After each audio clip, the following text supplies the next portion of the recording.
Good morning everyone. मैं CMA Rohit Gupta and आज हम अपना लेक्चर 5 स्टार्ट करेंगे। आपने लेक्चर 4 तक अब तक क्या पढ़ा था कि सप्लाई हम लोगों ने स्टार्ट किया था। सप्लाई में हमने पढ़ा था supply what includes and supply what excludes. हमने पढ़ा था कि सप्लाई या तो विद कंसिडरेशन हो सकता है या विदाउट कंसिडरेशन हो सकता है। हमने बोला था कि किसी भी फॉर्म में सप्लाई होगा, जैसे sale, lease, barter, exchange, lease, rental, licence, transfer, disposal etcetera, अगर वो किया है यानी मेड और एग्रीड टू बी मेड है फॉर अ कंसिडरेशन। हमने कंसिडरेशन की बात की थी वहां पे। So for a consideration by a person in the course और फर्दरेंस ऑफ बिजनेस, इसका मतलब चाहे बिजनेस में हो या बिजनेस को फ्यूचरिस्टिक सोच करके आपने किया हो, सो वो सप्लाई होता है अगर वो विद कंसिडरेशन हो रहा है। अदरवाइज अगर आप कोई सर्विसेज इंपोर्ट कर रहे हैं फॉर अ कंसिडरेशन, फिर वो चाहे वेदर और नॉट इन अ कोर्स और फर्दरेंस ऑफ बिजनेस, इसका मतलब आप अगर इंपोर्टेशन की बात करें तो आप गुड्स भी इंपोर्ट करते हैं और सर्विसेज भी इंपोर्ट करते हैं।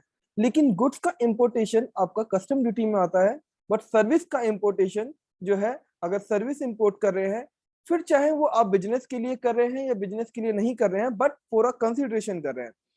सो अगर वो फॉर अ कंसिडरेशन होगा तो आपका सप्लाई माना जाएगा वो। तो हमने देखा कि विद कंसिडरेशन में एक नॉर्मल सप्लाई आपकी जो भी होगी, यानी कि sale, lease, barter, exchange, rental, licence, अगर वो कंसिडरेशन के लिए हो रहा है या आप कोई सर्विसेज इंपोर्ट कर रहे हैं, वो भी आप फॉर अ कंसिडरेशन कर रहे हैं। लेकिन अगर आप नॉर्मल सप्लाई की बात करें तो वो इन द कोर्स और फर्दरेंस ऑफ बिजनेस होना चाहिए। लेकिन अगर आप सर्विसेज इंपोर्ट कर रहे हैं तो वो चाहे वो बिजनेस के यानी आपके बिजनेस के कोर्स में हो या ना हो, लेकिन अगर आपने इंपोर्टेशन ऑफ सर्विसेज करी है तो वो सप्लाई बोली जाएगी। इसके अलावा हमने बोला था कि सप्लाई विद कंसिडरेशन भी हो सकती है। हमने बात की थी कि सेक्शन 7(1) सबसेक्शन 1 क्लॉज सी जो कहता है कि कुछ ऐसी एक्टिविटीज हैं जो विदाउट अगर आपका कंसिडरेशन होगा तब भी सप्लाई बोली जाएगी। यानी कि विदाउट कंसिडरेशन और विद कंसिडरेशन दोनों हो सकता है। हमने वहां पे बात करा था शेड्यूल 1 का। ओके, फिर हमने बात की थी सेक्शन 7 सबसेक्शन 2 यानी व्हाट सप्लाई एक्सक्लूड्स। सो हमने सबसे पहले उसमें बोला था कि शेड्यूल 3 हम लोग वहां पे पढ़ेंगे, जो कि नेगेटिव लिस्ट है, जिसके अंदर कुछ 8 एक्टिविटीज लिखी हुई हैं। उन 8 एक्टिविटीज को अगर मतलब वो वाली 8 एक्टिविटीज होंगी तो वो आपकी सप्लाई नहीं बोली जाएंगी। या कोई ऐसी एक्टिविटीज जिसको central government, state government, union territory या लोकल अथॉरिटी करता है, और उसको क्या कहते हैं, रिकमेंडेशन ऑफ द काउंसिल से हमने क्या करा लिया है, बाहर करा लिया है, क्योंकि वो पब्लिक अथॉरिटीज के मतलब as a public authorities engage होकर हम काम कर रहे हैं। तो अगर आपने काउंसिल में रिकमेंड करके उसको ऐसी एक्टिविटीज जो स्टेट गवर्नमेंट, सेंट्रल गवर्नमेंट या क्या कहते हैं यूनियन टेरिटरी कर रहा है या लोकल अथॉरिटी कर रहा है, और वो पब्लिक आपका क्या कहते हैं अथॉरिटीज के रूप में कर रहा है, और उसको रिकमेंडेशन में ले लिया कि हाँ इसको हमें सप्लाई नहीं बोलना है, तो वो भी सप्लाई नहीं बोला जाएगा। इसके बाद हमने बात किया था सेक्शन 7 सबसेक्शन 3 की। सेक्शन 7 सबसेक्शन 3 कहता है कि सप्लाई में कब ऐसा होगा कि आप उसको सप्लाई ऑफ गुड्स बोलेंगे और उसे सप्लाई ऑफ सर्विसेज नहीं बोलेंगे, और कब उसको आप सप्लाई ऑफ सर्विसेज बोलेंगे, सप्लाई ऑफ गुड्स नहीं बोलेंगे। इसके अलावा आपके पास हमने बात की थी कि टोटल 3 शेड्यूल होंगे आपके पास, शेड्यूल 1, शेड्यूल 2 और शेड्यूल 3। शेड्यूल 1 जैसा कि हमने सबसे पहले बात किया था, शेड्यूल 1 जो कि आपकी 4 ऐसी एक्टिविटीज जो आपको विदाउट कंसिडरेशन भी सप्लाई बोलनी पड़ेगी। शेड्यूल 2 आपकी बात करता है कि सप्लाई ऑफ गुड्स और सप्लाई ऑफ सर्विसेज के अंदर मतलब कौन सी एक्टिविटीज को सप्लाई ऑफ गुड्स बोला जाएगा और कौन सी एक्टिविटीज को सप्लाई ऑफ सर्विसेज बोला जाएगा। सो आप अगर यहाँ देखें तो ये सप्लाई शेड्यूल 1 है, ये सब शेड्यूल 2 है और ये शेड्यूल 3 है। सो अगर हम बात करें आज के टॉपिक की, सो आज के टॉपिक में हम बात करने वाले हैं शेड्यूल की।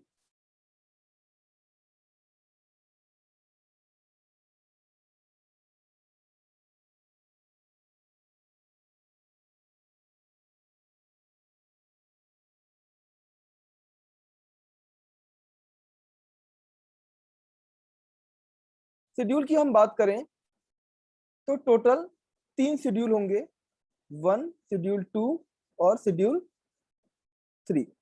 इसमें हम बात करेंगे 4 एक्टिविटीज की, 4 एक्टिविटीज जो विदाउट कंसिडरेशन भी सप्लाई बोलेंगे। शेड्यूल 2 में हम बात करेंगे डिफरेंशिएट की, किसमें कि या तो वो सप्लाई ऑफ गुड्स होगा या वो सप्लाई ऑफ सर्विसेज होगा। और शेड्यूल 3 जो है वो है आपकी नेगेटिव लिस्ट।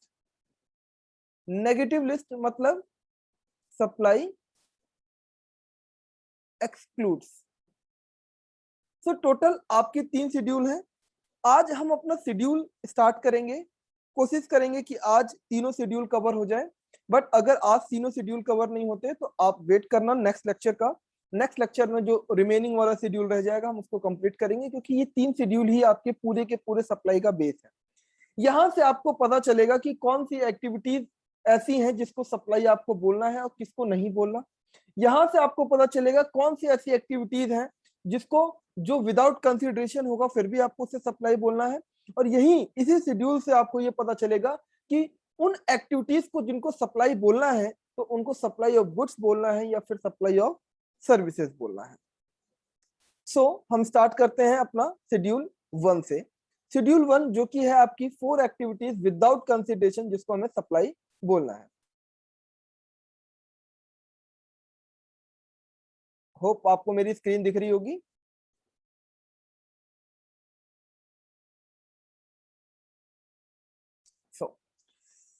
अब हम पढ़ने वाले हैं सेक्शन 7 सबसेक्शन 1 क्लॉज सी।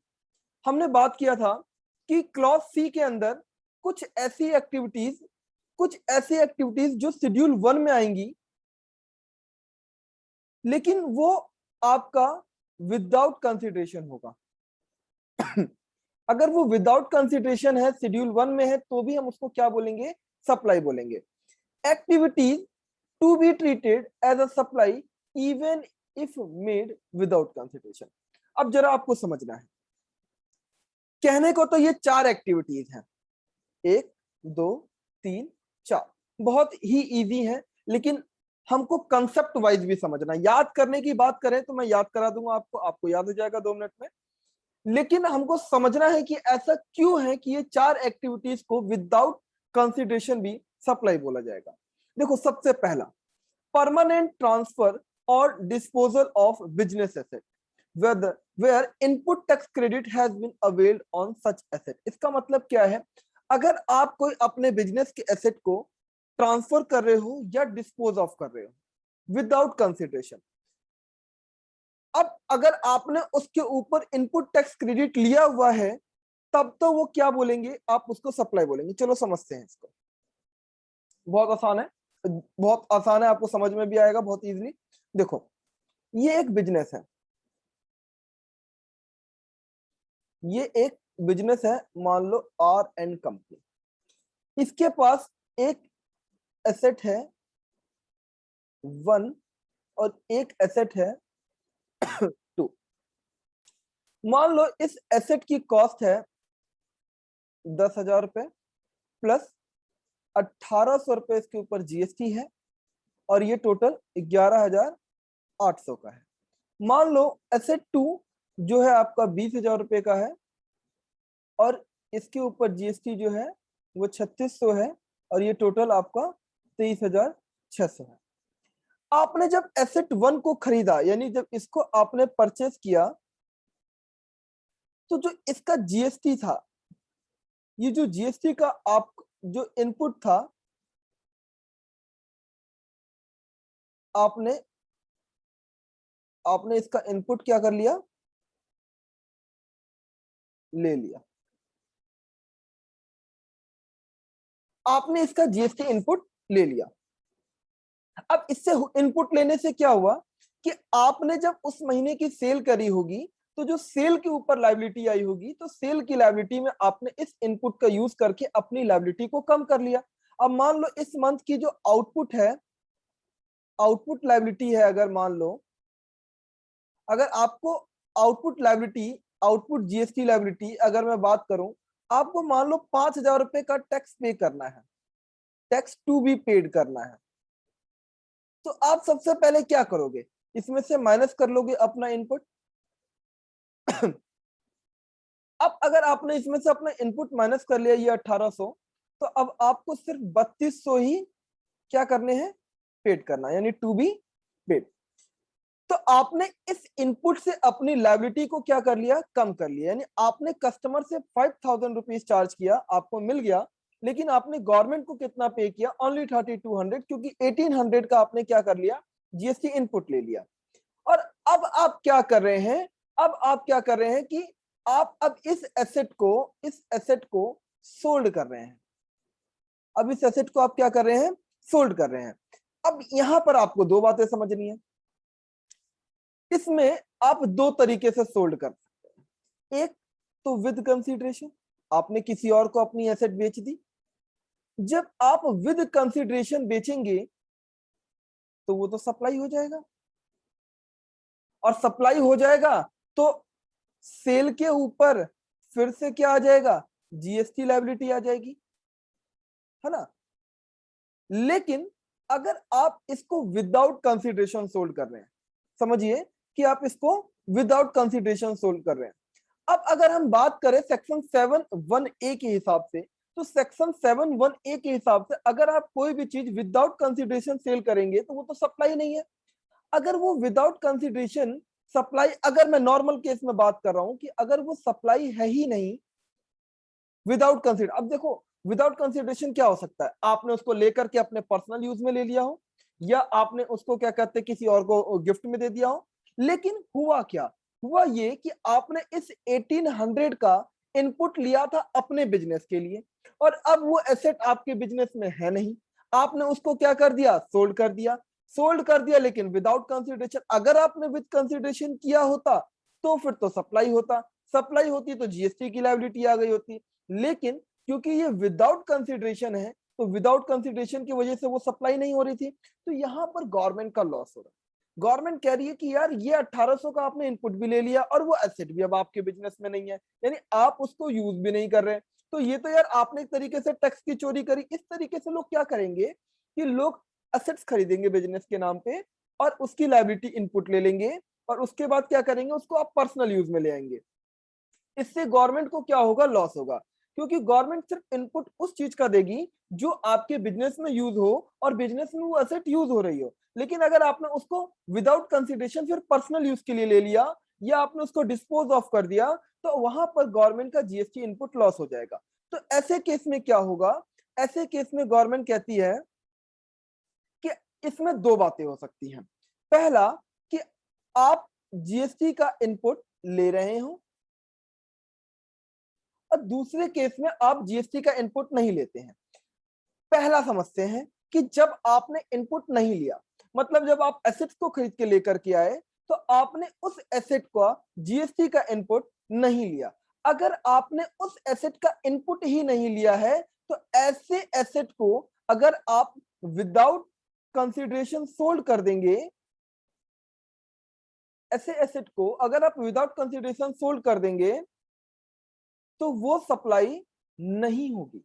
क्यों, क्योंकि यहाँ पे गवर्नमेंट का तो कोई लॉस हो नहीं रहा, और विदाउट कंसीडरेशन नॉर्मली भी कोई सेल नहीं होती, यानी सप्लाई नहीं होती है। तो गवर्नमेंट सिर्फ जब आपको पेनलाइज करने की कोशिश कर रही है जब आपने उसका इनपुट ले लिया, यानी if you take the input and then sold without consideration, then even if you sold without consideration it considered supply। इसका मतलब भले ही आपने उसको विदाउट कंसिडरेशन ही क्यों ना बेच दिया हो तो आपको उसको सप्लाई बोलना पड़ेगा, एंड सप्लाई बोलने का मतलब है कि जीएसटी की लायबिलिटी भी आएगी। अब भैया आप हमको ये बताओ कि जब हमने विदाउट कंसिडरेशन बेचा तो लायबिलिटी कैसी, और हम किस अमाउंट को मानेंगे कि हमने कितने अमाउंट पे सोल्ड किया और कितनी हमारी लायबिलिटी है। तो यहाँ पे बड़ा सिंपल सा कंसेप्ट है, जब हम आगे पढ़ेंगे इसको, मतलब जब हम वैल्यूएशन में जाएंगे तो हम देखेंगे जब कोई ऐसे गुड्स जिसको हमने पहले यूज कर लिया होता है तो इसका बड़ा सिंपल सा कंसेप्ट है। यहाँ पर हम आगे देखेंगे कि कुछ परसेंटेज है, हम जितने महीने हमने उसको यूज किए, जितने साल हमने उसको यूज किया, उतने साल का हम जो लायबिलिटी होगा उसका तो आपको इनपुट मिल जाएगा, और जो रिमेनिंग वाला पार्ट होगा वो आपको क्या करना पड़ेगा, जीएसटी का इनपुट रिवर्स ऑफ करना पड़ेगा। रिवर्स कैसे करेंगे, ये समझ करके कि उतने ही वैल्यू की वो सप्लाई है और उतनी वैल्यू के ऊपर आपको क्या कहते हैं, जीएसटी पे करना है। तो जरा पढ़ते हैं अब इस बार पहला वाला पॉइंट, परमानेंट ट्रांसफर, यानी कि अब आप एक बार ट्रांसफर करें लेकिन अब वो दोबारा आपके बिजनेस में नहीं आएगा।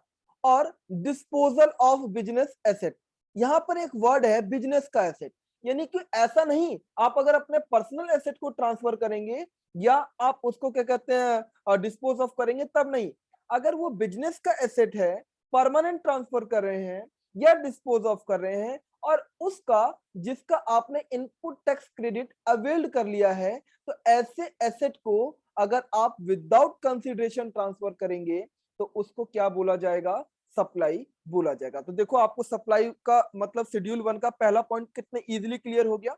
मतलब परमानेंट ट्रांसफर और disposal of business asset where input tax credit has been availed, अगर आप किसी बिजनेस एसेट को परमानेंट ट्रांसफर कर रहे हैं या डिस्पोज ऑफ कर रहे हैं और अगर आपने उसका इनपुट पहले ले रखा है, अब अगर आप उसको विदाउट कंसिडरेशन अगर आप क्या कहते हैं ट्रांसफर कर रहे हैं या डिस्पोज ऑफ कर रहे हैं तो उसको भी सप्लाई बोला जाएगा और उसके ऊपर आपकी जीएसटी लायबिलिटी आएगी। यानी पहला पॉइंट आपको क्लियर हो गया।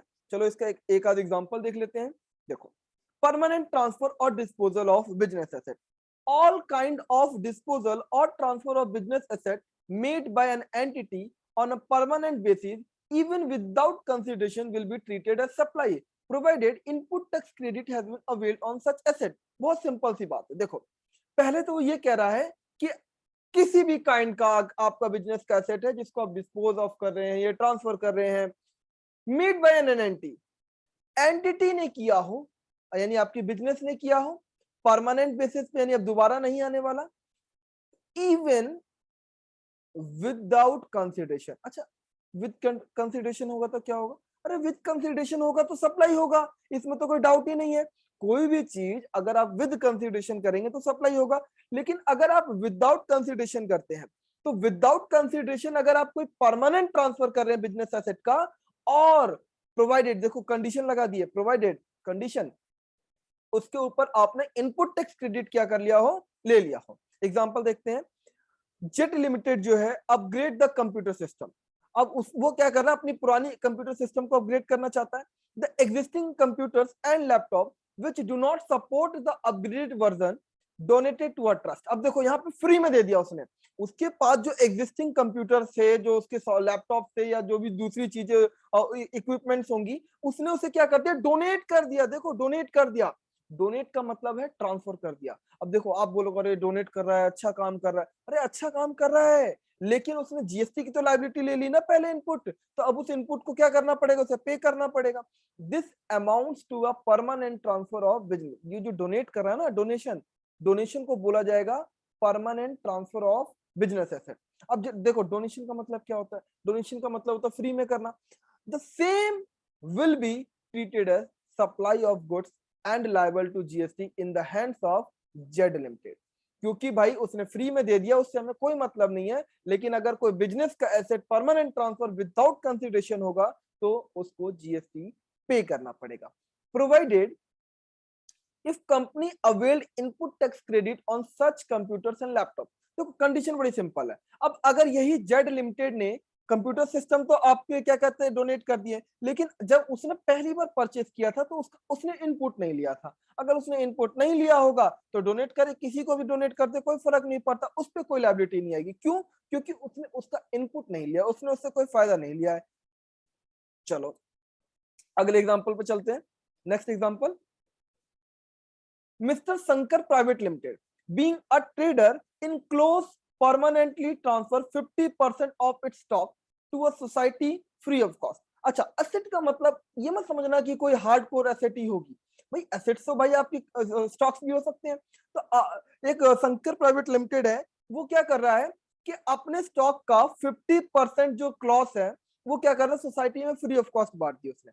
अब देखो उसने जब खरीदी होगी तो वो जब लेकर के आया होगा, अगर उसने उसके ऊपर उस वक्त जीएसटी की लायबिलिटी का इनपुट ले लिया होगा, तो अब अगर वो फ्री में भी ट्रांसफर कर देगा तो उसको उसके ऊपर जीएसटी पे करना पड़ेगा। In this case transfer of business stock would amount to supply. क्यों? क्योंकि if the company had availed input tax credit on purchase of cloth, अगर उसने क्लॉथ को परचेज करते वक्त उसका इनपुट लिया था, तो फिर अब अगर वो ट्रांसफर करेगा तो उसको उसके सप्लाई कंसीडर करना पड़ेगा, इवन वो फ्री में क्यों ना बांट रहा हो सोसाइटी को, क्योंकि ये है permanent transfer of business asset. ठीक है, अगला एग्जांपल देखते हैं। बहुत सारे एग्जांपल है, आप बहुत सारे एग्जांपल्स देख रहे हो, कितने सारे एग्जांपल्स हैं। आप जल्दी जल्दी पढ़ते हैं। Mister Das purchase a car for a personal use. Mister Das ने कार परचेज करी पर्सनल यूज के लिए, और after a year sold it to a car dealer. देखो, पहले उसने पर्सनल यूज के लिए ली और उसके बाद कार डीलर को बेच दिया 2 लाख में। Will that transaction be a supply in the terms of GST? तो कितना इंपॉर्टेंट क्वेश्चन है। मैं नॉर्मल बंदा हूं, मैंने एक कार खरीदी, मैं पर्सनल कंज्यूमर हूं, और मैंने उसको एक कार डीलर को बेच दिया। यार मैं, क्योंकि मैंने तो उसका जीएसटी पे किया था, मैंने कोई इनपुट इनपुट तो लिया नहीं होगा, क्योंकि मैं एक इंडिविजुअल हूँ, पर्सनल यूज में तो मैं कोई इनपुट ले नहीं सकता। अब मैं किसी को भी बेचू ना यार, सरकार को क्या मतलब उससे? भाई मैं कोई बिजनेसमैन तो हूं नहीं, बिजनेस में कर नहीं रहा है मेरा वो, in the terms of furtherance of business तो है नहीं, इन द कोर्स ऑफ बिजनेस तो मैंने सेल नहीं किया उसको। मेरा कोई बिजनेस थोड़ी कार बेचने का। तो मैंने जो कार बेचा 2 लाख रुपए में, वो सप्लाई नहीं होगा। This transaction is not a supply. Moreover, supply is made by the individual is not in the course or furtherance of business. Further, no input tax credit was admissible or such car at the time of its acquisition, as it was meant for the non business use. जाहिर सी बात है, क्यों? क्योंकि मैंने जब उसे खरीदा होगा तो मैंने उसके ऊपर कोई भी इनपुट नहीं लिया होगा। अब जब मैंने कोई इनपुट ही नहीं लिया उसके ऊपर, तो भैया उसको सेल करते वक्त कैसी लायबिलिटी आएगी? चलो, ये एग्जांपल भी आपका क्लियर हो गया। आगे चलते हैं। मिस्टर रहीम, मिस्टर रहीम ने कार परचेज करी for a business use, and after 2 years transfer car for the personal consumption to use at home. पहले उन्होंने कार बिजनेस के लिए यूज किया, उसके 2 साल के बाद कार को पर्सनल टर्म्स में वो कर दिया। Will that transaction be a supply in the terms of GST act? अब देखो, उन्होंने कार खरीदी, कार को खरीदी, कार को खरीदा, और खरीदने के बाद 2 साल के बाद उन्होंने अपने पर्सनल यूज में ले आया उसको। अब ये कह रहे हैं कि क्या इस कार का मतलब जो उन्होंने दोबारा बेचा, तो क्या ये जीएसटी के दायरे में आएगा? मतलब दोबारा इसको जीएसटी लगेगा?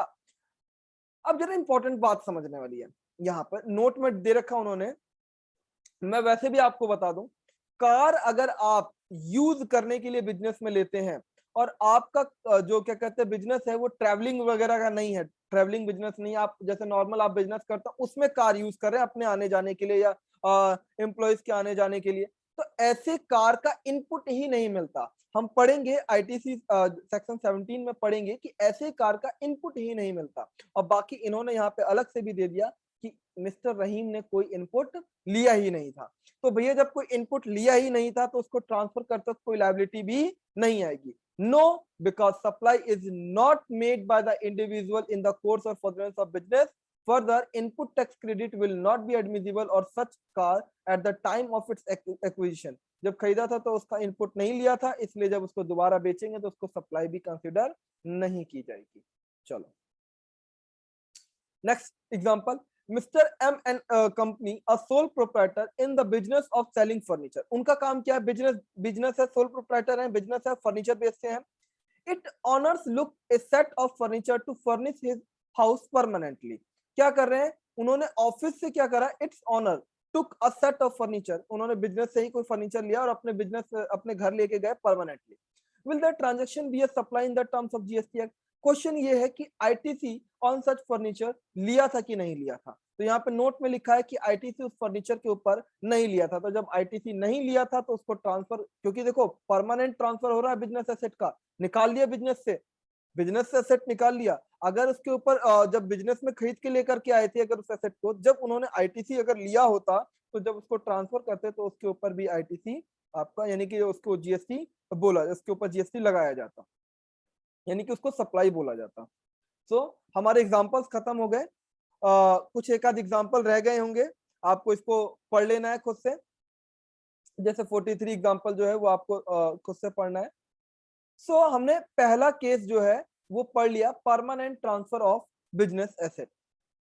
और disposal of business asset where input tax credit has been availed, अगर आपने इनपुट लिया है और अब उसको आप फ्री में ट्रांसफर कर रहे हो विदाउट कंसिडरेशन, तो भी आप उसको सप्लाई बोलेंगे। यानी पहली बात ऐसी, देखो नॉर्मल अगर मैं बात करूं इन नॉर्मल टर्म, कोई भी सप्लाई विदाउट कंसिडरेशन सप्लाई नहीं होती है। दूसरी, अगर वो विदाउट कंसिडरेशन है और शेड्यूल 1 की 4 एक्टिविटीज में कवर हो रही है, तब तो वो सप्लाई हो जाएगी, जिसका हमने पहला एग्जांपल देख लिया। दूसरा एग्जांपल क्या है, इसको जरा ध्यान से समझते हैं। सप्लाई ऑफ गुड्स और सर्विसेज और बोथ, यानी कि जो गुड्स और सर्विसेज अगर आप सप्लाई कर रहे हो बिटवीन रिलेटेड पर्सन। अब जरा यहाँ पे एक इंपॉर्टेंट वर्ड आ गया, बिटवीन रिलेटेड पर्सन और बिटवीन डिस्टिंक्ट पर्सन। अब भैया आपने हमको बोला कि अगर कोई सप्लाई हो रही है रिलेटेड पर्सन या डिस्टिंक्ट पर्सन के बीच में, अच्छा रिलेटेड पर्सन के बीच में फ्री में सप्लाई हो जाती होगी कि नहीं हो जाती होगी, खुद सोचो।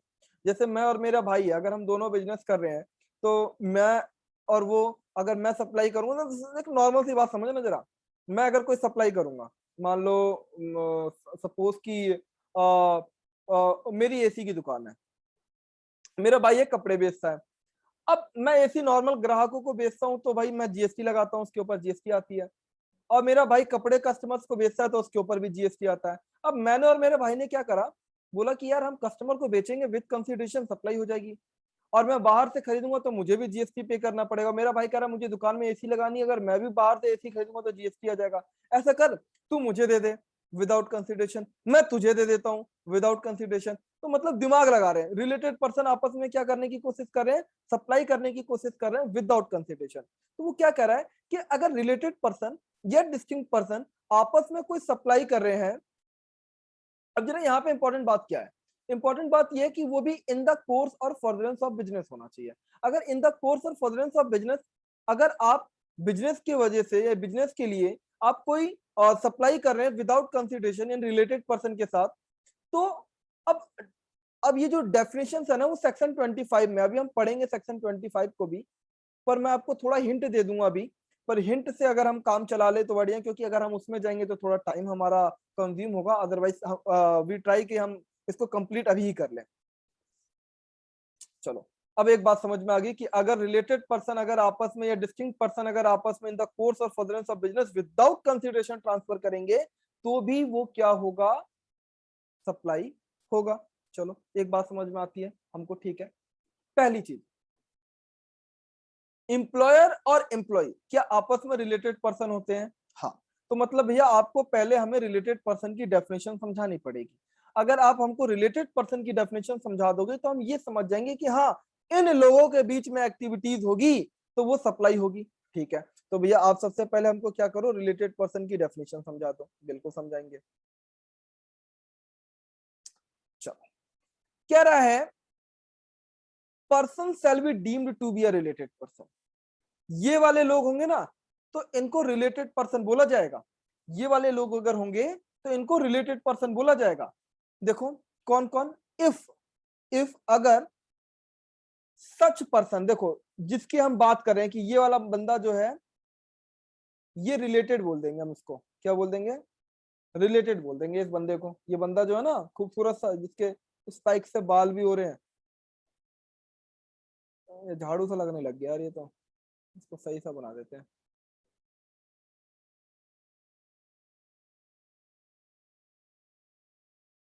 थोड़े पैर इसके अजीब से हो गए हैं। चलो, ये वाला बंदा जो है ना, इसको हम रिलेटेड बोल देंगे अगर if such person are the officer और director of one another business. समझना पहले पॉइंट को, ये इसको नोट भी कर लेना, क्योंकि मैं यहीं पे रफ करके यहीं सारे पॉइंट समझाने की कोशिश करूंगा। आप साथ के साथ इसको नोट कर लेना, अपनी बुक में डायग्राम बना लेना छोटा छोटा। मान लो ये एक बिजनेस है,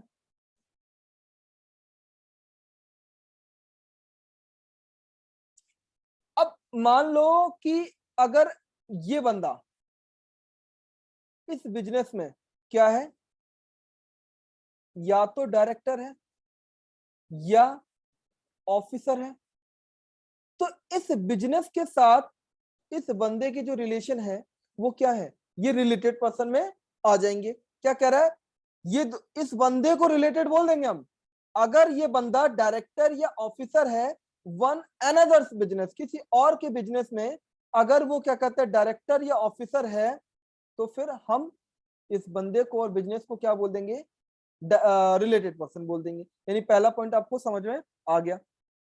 दूसरा, मान लो कि ये जो पर्सन है, जो ये खूबसूरत सा पर्सन है, इस पर्सन को हम क्या बोल देंगे, रिलेटेड बोल देंगे, अगर such person are legally recognised partner in a business. अब मान लो ये इस बिजनेस के अंदर क्या है, पार्टनर है, तो इस बिजनेस को और इसको, यानी कि बिजनेस और बिजनेस के पार्टनर्स आपस में क्या होते हैं, रिलेटेड होते हैं। बिजनेस और बिजनेस के डायरेक्टर और ऑफिसर आपस में क्या होते हैं, रिलेटेड होते हैं। देखो हम यहाँ पे कंसेप्ट को समझ रहे हैं। मैंने बोला इस बंदे को हम क्या बोल देंगे, रिलेटेड पर्सन बोल देंगे, अगर वो किसी बिजनेस का डायरेक्टर है, यानी कि एक कंपनी का डायरेक्टर और वो बिजनेस आपस में रिलेटेड होते हैं, एक कंपनी का ऑफिसर और वो बिजनेस आपस में रिलेटेड होते हैं, एक कंपनी का पार्टनर या एक बिजनेस का पार्टनर और वो बिजनेस आपस में रिलेटेड होते हैं। चलो, if such person are employer and employee, देखो यहां पर एम्प्लॉयर एम्प्लॉय का रिलेशन नहीं है, यहां पे भी एम्प्लॉयर एम्प्लॉय का रिलेशन नहीं है, ठीक है। अब एक बिजनेस का, ये मान लो बिजनेस है, बिजनेस को एम्प्लॉयर बोल सकते हैं। मान लो ये खूबसूरत सा जो बंदा है, ये किसी कंपनी का क्या है, एम्प्लॉय है, ये बिजनेस का क्या है, एम्प्लॉय है। तो एम्प्लॉय और ये बिजनेस क्या बन जाएगा, फिर एम्प्लॉयर बन जाएगा। तो एम्प्लॉयर और एम्प्लॉय के रिलेशन को भी आपस में क्या बोलेंगे, रिलेटेड बोलेंगे। यानी कि एक कंपनी का डायरेक्टर और ऑफिसर उस बिजनेस के साथ रिलेटेड होते हैं, कंपनी का पार्टनर एक बिजनेस का पार्टनर और बिजनेस आपस में रिलेटेड होते हैं, एम्प्लॉयर और एम्प्लॉय आपस में क्या होते हैं, रिलेटेड होते हैं। यानी ये 3 पॉइंट्स हमको समझ में भैया आ गए, बहुत अच्छे से समझ में आ गए। चलो अगला, अगला जरा ध्यान से समझते, इसको आपने नोट कर लिया होगा, मैं रफ कर रहा हूँ।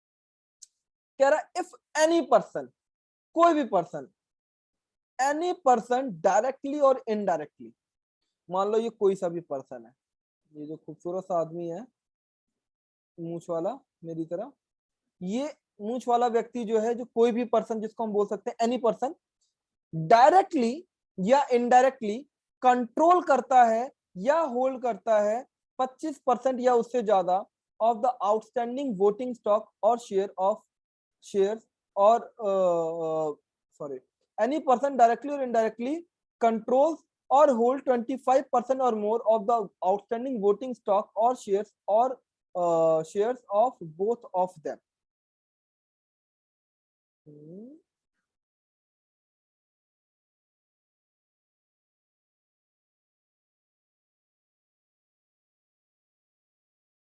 चलो समझाता हूँ क्या कह रहा है।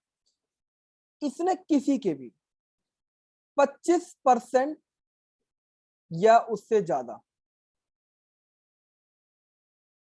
क्या कर लिए, या तो कंट्रोल कर लिए या होल्ड कर लिए।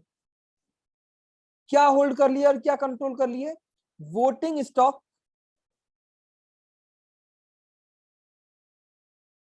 और शेयर। देखो स्टॉक, वोटिंग स्टॉक यानी वोटिंग पावर को क्या करते हैं, कंट्रोल, और शेयर को क्या करते हैं, होल्ड। तो वोटिंग स्टॉक और शेयर को क्या कर रहा है ये बंदा, होल्ड कर रहा है। कितने, 25% या उससे ज्यादा, या दोनों, ऑफ बोथ ऑफ देम, दोनों के। तो अगर वो दोनों, यानी कि उसने 25% वोटिंग शेयर भी कंट्रोल कर लिए और क्या कहते हैं वोटिंग स्टॉक भी कंट्रोल कर लिए और वोटिंग शेयर भी कंट्रोल कर लिए, तो ये और जिसके कंट्रोल किए हैं वो दोनों आपस में क्या हो जाएंगे, रिलेटेड पर्सन माने जाएंगे। चलो होप समझ में आया होगा, एक बार फिर से समझाएंगे। ये 3 पहले समझ में आ गए थे आपके।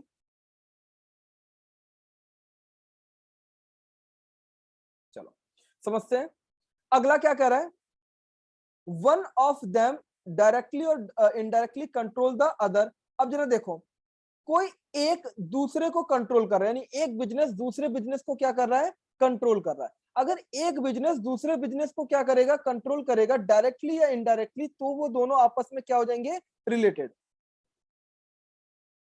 ये दोनों बिजनेस हैं, डायरेक्टली या इनडायरेक्टली क्या कर रहे हैं, आपस में एक दूसरे को कंट्रोल कर रहे हैं तो भी ये क्या हो जाएंगे, आपस में रिलेटेड पर्सन हो जाएंगे। Both of them are directly और indirectly controlled by a third person. इसका मतलब क्या है, ये थर्ड पर्सन है, ये थर्ड पर्सन यानी या तो ये पर्सन भी हो सकता है, ये इंडिविजुअल भी हो सकता है, ये थर्ड पर्सन है, इसको हमने बोला थर्ड पर्सन। ये बिजनेस 1 है, ये बिजनेस 2 है, बिजनेस 1 बिजनेस 2, इसको भी ये कंट्रोल कर रहा है, इसको भी ये कंट्रोल कर रहा है, क्योंकि ये इसको कंट्रोल कर रहा है, ये आपस में एक दूसरे से क्या है, रिलेटेड है। कौन से पॉइंट से भैया, फिफ्थ से भी हो सकते हैं, फोर्थ से भी हो सकते हैं। ये दोनों आपस में एक दूसरे को रिलेटेड कर रहे हैं और कंट्रोल कर रहा है ये इसको, तो ये आपस में क्या हो सकते हैं, रिलेटेड हो सकते हैं। ठीक है, क्योंकि कंट्रोल है तो फिफ्थ वाले से। लेकिन क्योंकि इसने इसको किया तो ये रिलेटेड है, इसने इसको किया तो रिलेटेड है 4 पॉइंट से, लेकिन ये दोनों भी अब आपस में क्या हो जाएंगे, रिलेटेड हो जाएंगे, क्योंकि इन दोनों को कोई थर्ड पर्सन आपस में क्या कर रहा है, कंट्रोल कर रहा है। अच्छा ठीक है, अब जरा समझना। अब ये फिर से देखो कहानी बड़ी मस्त चल रही है। अब इसने भी आप इसको कंट्रोल कर लिया और इसने भी इसको कंट्रोल कर लिया, इसने भी इसको क्या कर लिया, कंट्रोल कर लिया, और इसने भी इसको क्या कर लिया, कंट्रोल कर लिया, क्योंकि ये जो जिसको कंट्रोल कर रहा है वो आपस में क्या हो जाता है, रिलेटेड हो जाता है। इसने भी आपस में इसको कंट्रोल किया तो ये भी आपस में क्या हो गया, रिलेटेड हो गया। तो ये दोनों भी आपस में क्या हो जाएंगे, रिलेटेड हो जाएंगे। जरा समझना, एक कंपनी को एक कंपनी है, उसको मान लो एक कंपनी है ए लिमिटेड, एक कंपनी है बी लिमिटेड। सी लिमिटेड ने क्या करा, ए को भी कंट्रोल कर लिया, तो जैसे ही सी ने ए को करा तो दोनों आपस, यानी सी ने ए को कंट्रोल कर लिया, सी और ए आपस में क्या होगा, रिलेटेड हो गए। सी ने बी को कर लिया, सी ने बी को कंट्रोल कर लिया, तो वो भी आपस में क्या हो गया, रिलेटेड हो गए। क्योंकि सी ने ए को भी करा, सी ने बी को भी करा, तो यार एक बाप के दो बेटे हैं अगर, तो भाई दोनों बेटे क्या हो जाएंगे, आपस में रिलेटेड, यानी भाई हो जाएंगे, रिलेटेड पर्सन हो जाएंगे। ठीक है, अब एक बेटा आया कह रहा है ये मेरे पापा है, मान लो ए कह रहा है कि सी इज माई फादर, या सॉरी ऐसे समझ लो कि, यार वैसे ऐसा होता नहीं है कभी मैं बता रहा हूं, मान लो क्योंकि इसने कंट्रोल किया तो ए कह रहा है, ए क्लेम कर रहा है कि मैं इसका क्या हूं, फादर हूं। ठीक है, और सी मान लो मम्मी है, चलो ऐसा तो हो सकता है, सी कह रही है कि मैं इसकी क्या हूं, मम्मी हूं। ए क्या कह रहा है, मैं इसका क्या हूं, फादर हूं। और क्या कहते हैं, बी क्या कह रहा है कि मैं इसकी क्या हूं, सी की मम्मी हूं। यानी ए ने सी को कंट्रोल किया हुआ है फादर होने के नाते मान लो, और बी ने सी को कंट्रोल किया हुआ है मम्मी होने के नाते। तो क्योंकि ए ने सी को कंट्रोल किया तो ए और सी तो रिलेटेड है, और बी ने भी सी को किया हुआ तो बी और सी भी रिलेटेड है। तो क्या पापा और मम्मी रिलेटेड नहीं होंगे, तो ए और बी भी क्या हो जाएंगे, रिलेटेड पर्सन हो जाएंगे। तो अभी अगर हम एक बार याद करें तो कैसा बड़ा सिंपल सा याद हो जाएगा हमने 7 पॉइंट पढ़े। पहला, एक बंदा, जो एक पर्सन जिसकी हमने बात करी थी उस खूबसूरत व्यक्ति की, वो खूबसूरत व्यक्ति अगर किसी बिजनेस के अंदर ऑफिसर या डायरेक्टर होगा तो वो ऑफिसर और डायरेक्टर, यानी कंपनी का ऑफिसर और डायरेक्टर, कंपनी आपस में क्या होती है, रिलेटेड होती है। वो खूबसूरत व्यक्ति अगर किसी कंपनी में पार्टनर है, इसका मतलब किसी कंपनी की पार्टनर और कंपनी आपस में क्या होती है, रिलेटेड होती है। एक बंदा जो खूबसूरत बंदा था वो किसी कंपनी का एम्प्लॉय है, यानी कंपनी क्या हो जाएगी, एम्प्लॉयर, तो एम्प्लॉयर और एम्प्लॉय आपस में क्या होते हैं, रिलेटेड होते हैं। अगर एक व्यक्ति डायरेक्टली या इनडायरेक्टली कंट्रोल करे या होल्ड करे 25% या उससे ज्यादा वोटिंग स्टॉक और शेयर, या दोनों, तो वो भी आपस में क्या होते हैं, रिलेटेड होते हैं। एक बंदा अगर किसी, यानी एक कंपनी किसी दूसरी कंपनी को कंट्रोल कर रही है डायरेक्टली इनडायरेक्टली, तो क्या होते हैं, रिलेटेड होते हैं। एक कंपनी को मतलब दो कंपनी को अगर एक कंपनी कंट्रोल कर रही है, तो वो जो दो कंपनी है जिसको एक कंपनी कंट्रोल किया, वो दोनों कंपनी भी आपस में क्या हो जाएंगी, रिलेटेड हो जाएंगी। या दो कंपनियों ने मिलकर के अगर किसी एक कंपनी को कंट्रोल किया हुआ है, तो वो क्योंकि जिसको कंट्रोल किया वो तो आपस में रिलेटेड है ही, लेकिन उन दोनों जो अलग अलग थे जो बंदे, वो वहां से कंट्रोल करे, क्योंकि 25% से कंट्रोल हो सकता है। तो 25% मान लो उसने कंट्रोल कर लिया, 25% उसने, तो वो दोनों आपस में क्या हो जाएंगे, रिलेटेड हो जाएंगे। चलो, या they are the member of same family, अगर एक ही फैमिली के सारे बंदे हैं तो भी वो सारे के सारे क्या होते हैं, रिलेटेड होते हैं। चलो, तो हमने टोटल 8 पॉइंट्स पढ़े जो क्या होते हैं, जिसको हम बोलेंगे रिलेटेड पर्सन। तो अगर रिलेटेड पर्सन की हमने डेफिनेशन जो है अभी अपने यहाँ पे कवर कर ली। चलो, the person the term person also includes legal person, क्योंकि देखो जब मैंने पर्सन की बात करी मैंने कंपनी के थ्रू ही समझाया, बट पर्सन मतलब इंडिविजुअल भी होता है, कंपनी भी होती है, अचीव भी हो सकता है, कुछ भी हो सकता है। जो भी पर्सन की डेफिनेशन में आते हैं, आपके जितनी भी लीगल एंटिटीज आती हैं जो पर्सन की डेफिनेशन में कवर होती है, ठीक है। जैसे यहाँ पे एक एग्जांपल भी इन्होंने दिया हुआ, जरा पहले एग्जांपल पढ़ लेते हैं। एनी पर्सन डायरेक्टली और indirectly control on control or hold 25% more or of the voting stock or share or both of them। Mrs बेटा एंड कंपनी 30,000 शेयर होल्ड करते हैं ए लिमिटेड में एंड 25,000 शेयर होल्ड करते हैं बी लिमिटेड में। Share capital of A limited कितना है? ए limited के अंदर जो उन्होंने 30,000 शेयर, 1 लाख में से 30, यानी कि ए में इन्होंने कितने परसेंट स्टॉक कर लिया? 25%। और बी 80,000 है, उसमें 80 में से 25 इन्होंने कर लिया, तो 25/80 लगभग 25/80, 25,000 डिवाइडेड बाय 80,000 कर लो यार, इतनी तो कैलकुलेशन आती होगी तुम लोगों को। 1 2 3 1 2 3 5 से ये हो गया 5 और 16 पंजे 80 और इंटू 100 भी है, तो ये 2 से 8 हो जाएगा, ये 2 से 50 हो जाएगा, 2 से 4, 2 से 25, ये 125 डिवाइडेड बाय 4, 4 3 12, लगभग 31.25% शेयर स्टॉक, यानी दोनों में 25-25% का रखा। Since beta limited hold more than 25% share of A limited and B limited, they will be considered as a related person. तो ए लिमिटेड और बी लिमिटेड दोनों आपस में क्या हो जाएंगी? रिलेटेड पर्सन हो जाएंगी, क्योंकि दोनों को एक ही बंदे ने कंट्रोल कर लिया और दोनों ने 25-25%, चाहे वो शेयर से कंट्रोल करे या फिर वो वोटिंग पावर से कंट्रोल करे।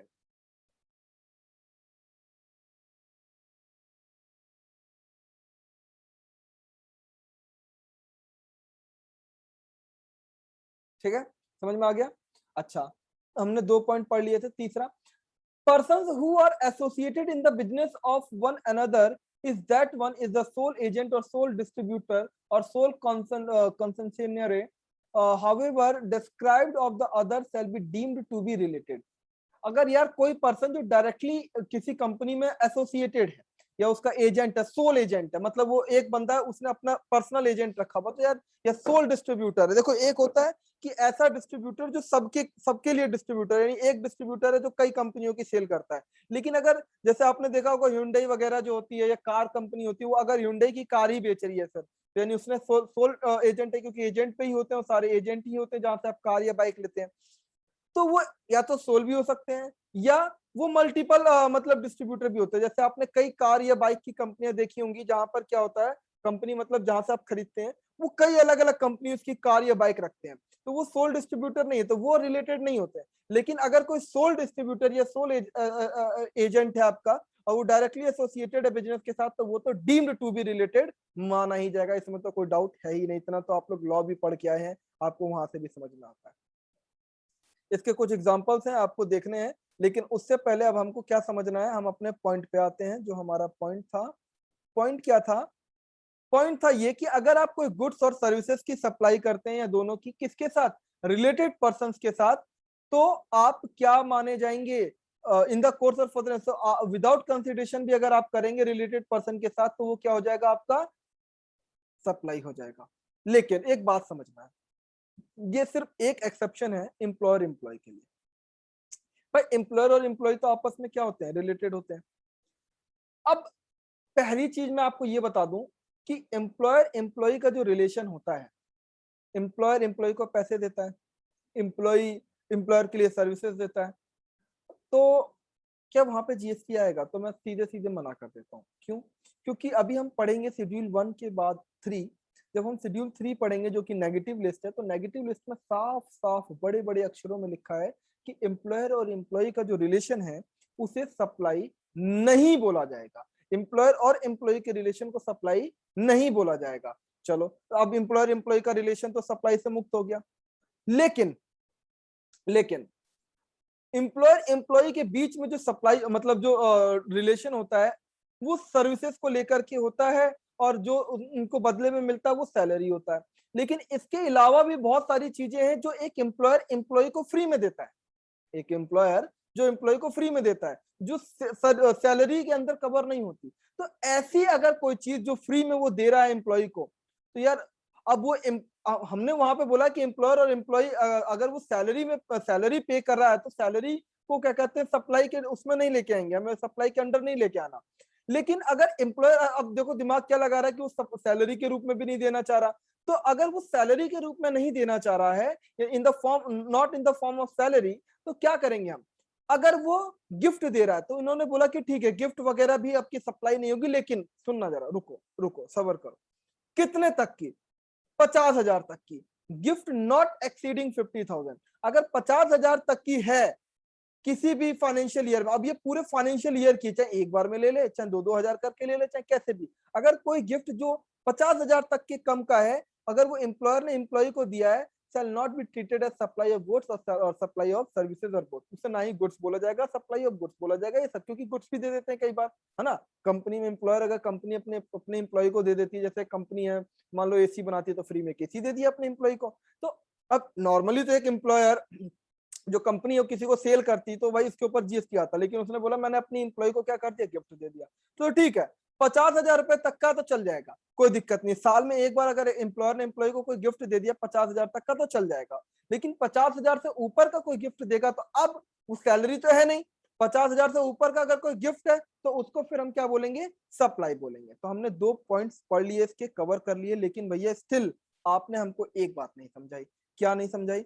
तो भैया आपने बोला कि अगर आप कोई सप्लाई गुड्स की या सर्विसेज की कर रहे हैं रिलेटेड पर्सन के साथ, जो आपने 8 रिलेटेड पर्सन बताए और 9 जो कि डीम्ड होता है, अगर वो 9 रिलेटेड पर्सन के साथ अगर आप कोई सप्लाई कर रहे हैं, तो वो सप्लाई अगर आप विदाउट कंसिडरेशन कर रहे हैं तो वो क्या होगा आपका, सप्लाई। अगर आप विदाउट कंसिडरेशन कर रहे हैं तो वो सप्लाई होगा। लेकिन फिर आपने बोला कि एम्प्लॉय और एम्प्लॉयर के बीच में अगर कोई सप्लाई हो रही है तो 50,000 रुपए तक के सप्लाई नहीं बोलेंगे, 50,000 से ऊपर की होगी तभी सप्लाई बोलेंगे।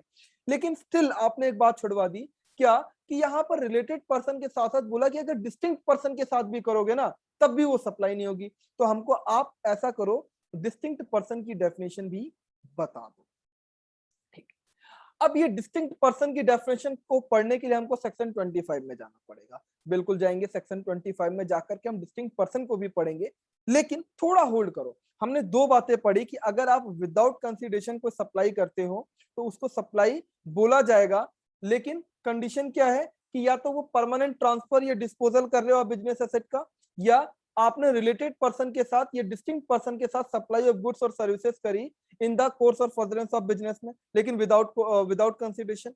लेकिन फिर हमने बोला कि क्योंकि रिलेटेड पर्सन में एम्प्लॉयर और एम्प्लॉय का रिलेशन भी आता है, तो 50,000 तक का अगर कोई एम्प्लॉयर ने एम्प्लॉय को गिफ्ट दिया तो उसको नहीं बोलेंगे, 50,000 से ऊपर का होगा तो फिर सप्लाई बोल देंगे। ठीक है, ये 3 बातें तो आपको समझ में आ गई, बहुत अच्छे से समझ में आ गई। सॉरी 3 नहीं, 2 बातें। तीसरी बात समझाता हूँ, तीसरी इजी है तो मैं उसको पहले समझा देता हूँ, फिर ये वाला वेरी वेरी इंपॉर्टेंट है, इससे तो क्वेश्चन भी पेपर में बनते हैं बहुत ज्यादा, उसको हम कवर करेंगे। चौथा हम जरा समझते हैं इंपोर्ट ऑफ सर्विसेज। भैया ये बात हमको नहीं समझ में, आपने सबसे पहला 7(1)(b) की जब बात करी तो आपने बोला कि आप इंपोर्ट ऑफ सर्विसेज करेंगे तो वो सप्लाई होगी, बिल्कुल सही बात है। लेकिन वहां पर हमने क्या पढ़ा था कि अगर आप सर्विस इंपोर्ट कर रहे हैं विद कंसिडरेशन, तब चाहे वो बिजनेस में हो, यस, या बिजनेस में हो, नो, फिर भी इसको क्या बोलेंगे हम, सप्लाई। यानी कि कोई भी सर्विस अगर आप इंपोर्ट कर रहे हो, देखो कसम खा लो कि अगर आपने पैसे देके कोई भी सर्विस ली, इंपोर्ट कराई बाहर से, पैसे दे करके कंसिडरेशन दे करके कोई भी सर्विस इंपोर्ट करी, कोई भी सर्विस अगर आपने पैसे देके इंपोर्ट करी तो वो सप्लाई है। चाहे अब वो आप अपने घर के लिए कर रहे हो, चाहे आप उसे बाहर के लिए कर रहे हो, यानी बिजनेस के लिए कर रहे हो, बिजनेस में यूज करो, घर में यूज करो, पैसे देके सर्विस इंपोर्ट करिए, सप्लाई होगी। जीएसटी आएगा, जीएसटी आएगा, जीएसटी आएगा, सीधी बात करते हैं भैया। सेम सेम कंसेप्ट, अगर आप इंपोर्ट कर रहे हो, बिल्कुल सही बात है, ठीक है, इंपोर्ट किसकी कर रहे हो, सर्विसेज की कर रहे हो, बिल्कुल सही बात है। विदाउट कंसिडरेशन कर रहे हो, अब फ्री में कर रहे हो, अब विदाउट कंसिडरेशन कर रहे हो। फिर वही बात है बिजनेस में,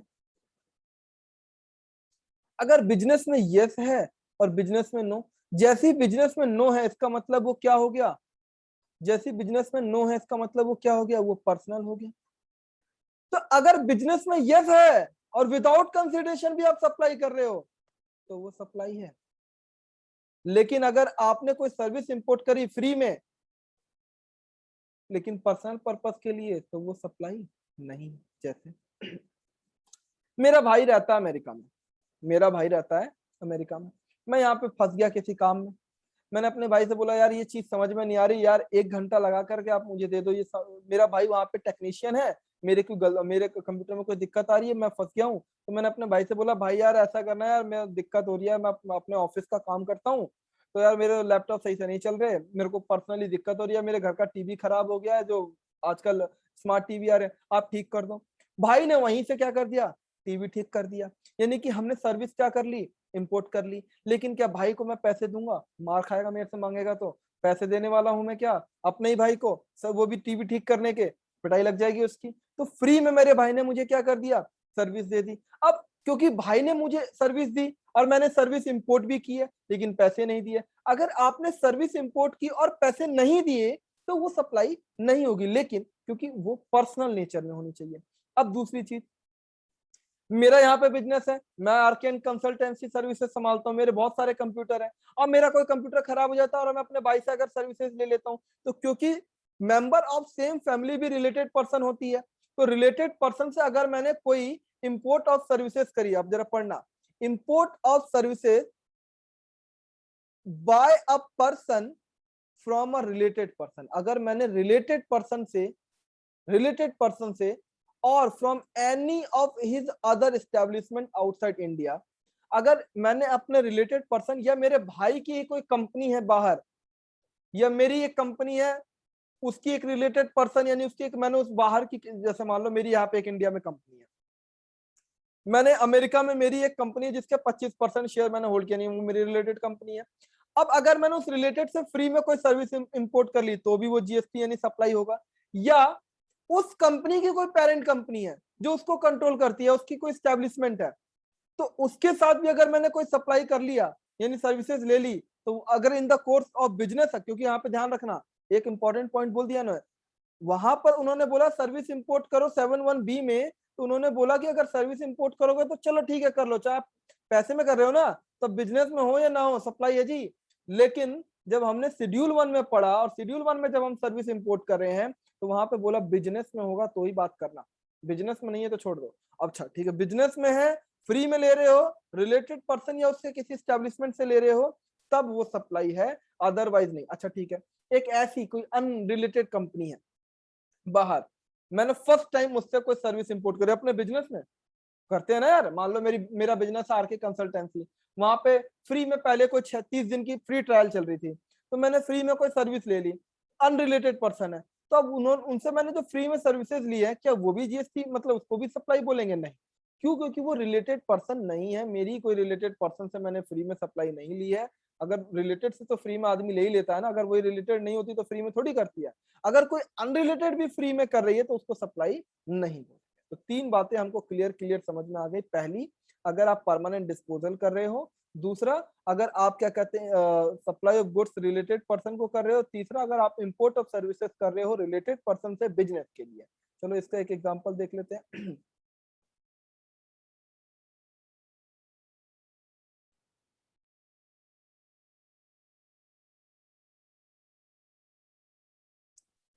बहुत सारे एग्जांपल हैं, बहुत सारे एग्जांपल हैं, बहुत कुछ सीखने को मिलना है आपको। ये रहा डी वाला point, import of services by a taxable person from a related person, और क्या उसके किसी स्टैब्लिशमेंट से जो कि आउटसाइड लोकेटेड है और बिजनेस में आपने किया है, तो उसको सप्लाई बोला जाएगा।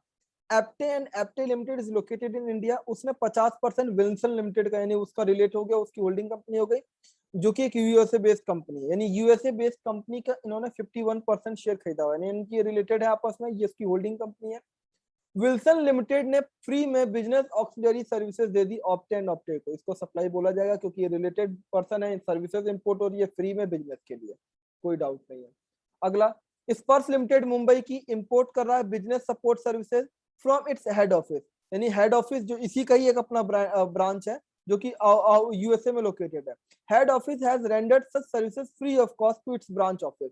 भाई अपनी ब्रांच तो रिलेटेड होते ही है। Services supplied by Sparsh limited will qualify as supply even though head office has not charge, क्योंकि वो दोनों आपस में क्या है, रिलेटेड है, आप बिजनेस के लिए कर रहे हैं।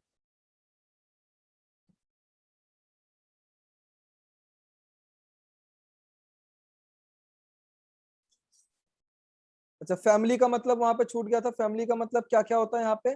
फैमिली का मतलब बच्चे, बीबी बच्चे, मैं, पेरेंट्स, ग्रैंड पेरेंट्स, भाई बहन of the person if they are wholly और mainly dependent of said person. देखो सीधी सी बात है, जीएसटी में जब हमने यहाँ पे पहली बार अभी हमने जो पढ़ा रिलेटेड पर्सन में, हमने जो पढ़ा मेंबर ऑफ सेम फैमिली, तो वहां पे जो फैमिली का मतलब था, फैमिली का मतलब है आप, आपकी बीवी और आपके बच्चे, सीधी बात। लेकिन भाई बहन भी हो जाएंगे और मम्मी पापा भी हो जाएंगे, दादा दादी भी हो जाएंगे, लेकिन सिर्फ वो जब ही होंगे जब वो आपके ऊपर डिपेंडेंट है, वो आपका खाते हैं, आपका दिया, यानी आप आपके परिवार का हिस्सा है और आप, वो अपना नहीं कमाते और आप जो कमा के लाते हैं उससे खाते हैं, तो वो भी क्या हो जाएंगे फिर, रिलेटेड हो जाएंगे, क्योंकि वो आपके ऊपर डिपेंडेंट है। चलो यहाँ तक की बात तो हमें समझ में आ गई, तीन तो हमें बिल्कुल ही अच्छे से समझ में आ गए। अब हमने जो सेकंड वाला पढ़ा उसके बहुत सारे एग्जाम्पल हैं, उसके एग्जाम्पल देख लेते हैं हम एक बार। ये तो आपका होमवर्क है, जहां पर रिलेटेड पर्सन की डेफिनेशन है उससे रिलेटेड क्वेश्चन है, ये आपके होमवर्क है, आपको घर से पढ़ना है। एम्प्लॉयर टू एम्प्लॉय को जरा समझते हैं। मैंने क्या बोला था, एम्प्लॉयर एम्प्लॉय आपस में रिलेटेड होते हैं, लेकिन अगर एम्प्लॉयर ने एम्प्लॉय को सैलरी दी तो वो सप्लाई यानी शेड्यूल 3 में कवर हो जाएगा। तो देखते हैं जरा क्या है। Supply include and exclude service provided by the employee to the employer. एक एम्प्लॉय ने जो एम्प्लॉयर को सर्विस दी, अगर in the course of employment है, in the course of employment है और not in the course of employment है। देखो अगर एम्प्लॉय ने एम्प्लॉयर को कोई सर्विस दी और वो एम्प्लॉयमेंट टर्म्स के अंदर दी और एम्प्लॉय रेगुलर एम्प्लॉय यानी कंपनी का एम्प्लॉय है, तो जीएसटी नहीं आएगा, शेड्यूल 3 कवर हो जाएगा। Schedule 3 negative list. लेकिन अगर एक एम्प्लॉय ने एम्प्लॉयर को सर्विस दी एम्प्लॉयमेंट के टर्म्स में, लेकिन कॉन्ट्रैक्ट में, जैसे ही वो कॉन्ट्रैक्ट में हो जाता है ना, तो क्या होता है कि एक कंपनी होती है ए लिमिटेड, उसके अंदर एक बंदा काम कर रहा है मिस्टर राम, लेकिन राम इसका डायरेक्ट एम्प्लॉय नहीं है। राम क्या है, राम ने क्या करा, राम एक कंपनी है आर के कंसल्टेंसी। तो ए लिमिटेड ने क्या करा, आर के कंसल्टेंसी को बोला कि मेरे यहाँ एक काम कर दो, और आर के कंसल्टेंसी ने क्या करा, राम को हायर कर लिया। तो राम और आर के कंसल्टेंसी आपस में क्या है, एम्प्लॉयर एंड एम्प्लॉय है, तो यहां पर नो जीएसटी। लेकिन ए लिमिटेड ने आर के कंसल्टेंसी को जो पैसे दिए, यहां पर जीएसटी आएगा। तो अगर कॉन्ट्रैक्ट बेसिस पे है तो एम्प्लॉयड बाय द कंपनी, अगर कंपनी ने कॉन्ट्रैक्ट पे खुद ही हायर किया है, डायरेक्टली हायर किया है, यानी कंपनी ने इसको डायरेक्टली कॉन्ट्रैक्ट पे हायर किया है, तो नो जीएसटी। बोला 3 साल के कॉन्ट्रैक्ट पे। लेकिन अगर एम्प्लॉयड बाय अ कॉन्ट्रैक्टर, अगर उसने कॉन्ट्रैक्टर आर के कंसल्टेंसी के थ्रू हायर किया है तो जीएसटी। और अगर एम्प्लॉय ने एम्प्लॉयर को कोई भी सर्विसेज दी, यानी एक बंदे ने किसी भी एम्प्लॉयर को सर्विस दी लेकिन एम्प्लॉयमेंट ही नहीं है वहां पे, तब तो जीएसटी आएगा ही आएगा। चलो ठीक है, जैसे एग्जांपल देख लेते हैं। Ram has received a sum of 5 lakh from his employer on premature termination of his contract of employment. क्या है कि राम जो है 5 लाख रुपए अपने एम्प्लॉयर से ले लेता है, इसलिए क्योंकि एम्प्लॉयर ने उसको उसके टर्मिनेशन पीरियड से पहले ही टर्मिनेट कर दिया।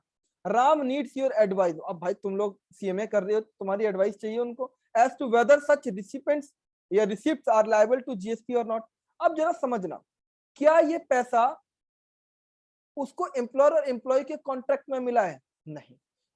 एम्प्लॉय के कॉन्ट्रैक्ट में पैसा जब मिलता जब वो काम करता, वो तो उसने उसे पहले ही मना कर दिया, तो ये सप्लाई नहीं होगा, यानी उसको उसने काम नहीं करने दिया इसलिए उसको पैसा मिला। तो यहाँ पर सप्लाई नहीं है, जीएसटी नहीं आएगा। क्या इनकम टैक्स आएगा? हाँ हाँ इनकम टैक्स आएगा उसके ऊपर, कमाई तो उसकी हो रही है, लेकिन यहाँ पे कोई सप्लाई नहीं हो रही है।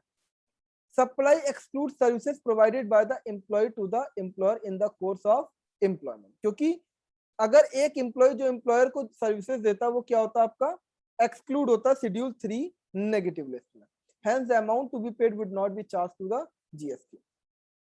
चलो आगे चलते हैं। राजू एक एम्प्लॉय है, provide his services on contract basis, अच्छा कॉन्ट्रैक्ट पे है, to an associate company of Vikram enterprises the employer. Vikram enterprises जो एक एसोसिएट कंपनी है, एसोसिएट कौन सी कंपनी होती है, जिसके हमने 20% और उससे हायर आपने शेयर होल्ड कर लिए होते हैं। तो राजू एम्प्लॉय है, provide his services on contract basis to an associate company of Vikram enterprise. Vikram enterprises जो उसका एक्चुअल एम्प्लॉयर है, उसकी एक एसोसिएट कंपनी को राजू क्या कर रहा है, सर्विसेज दे रहा है, अपनी एम्प्लॉय सर्विसेज दे रहा है, ठीक है। The above activity is being carried out in the lieu of specific monetary consideration. Is it supply? If so, who is liable to pay GST? पहली चीज समझाते हैं। ये बंदा है विक्रम, ये इसकी एसोसिएट कंपनी है, ये विक्रम का एक एम्प्लॉय है, विक्रम का एम्प्लॉय विक्रम के लिए काम करेगा।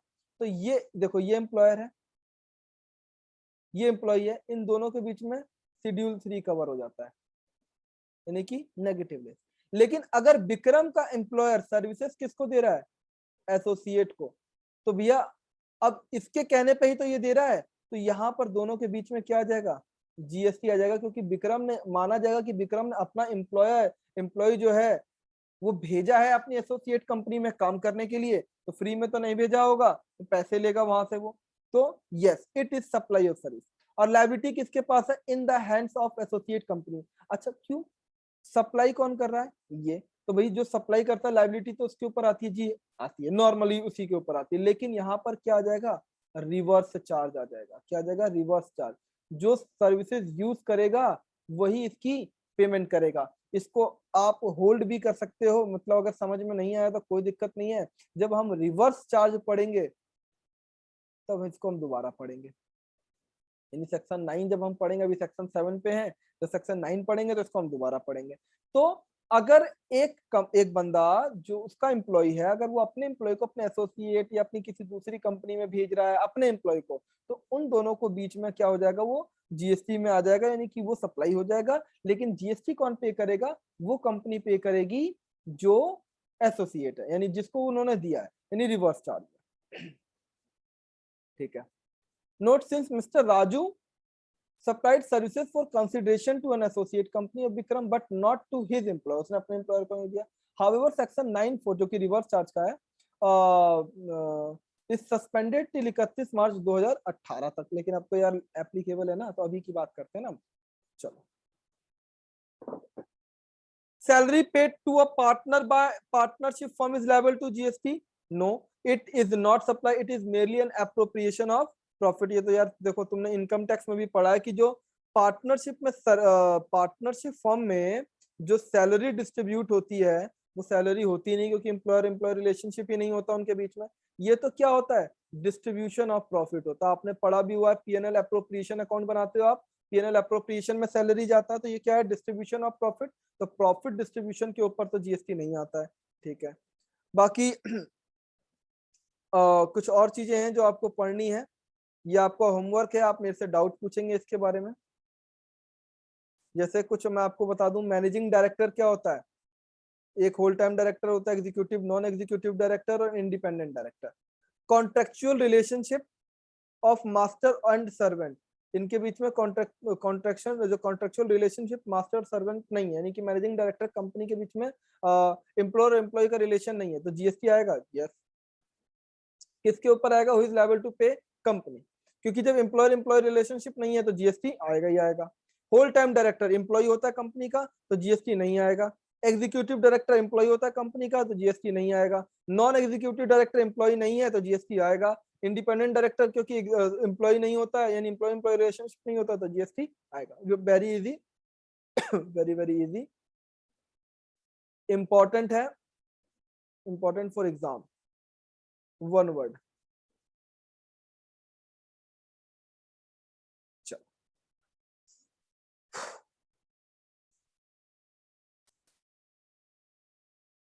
ऊपर चलते हैं दोबारा।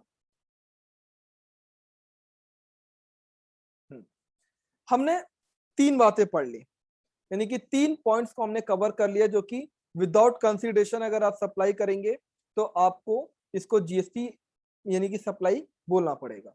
ठीक है, पहला है permanent transfer of business asset. ठीक है, दूसरा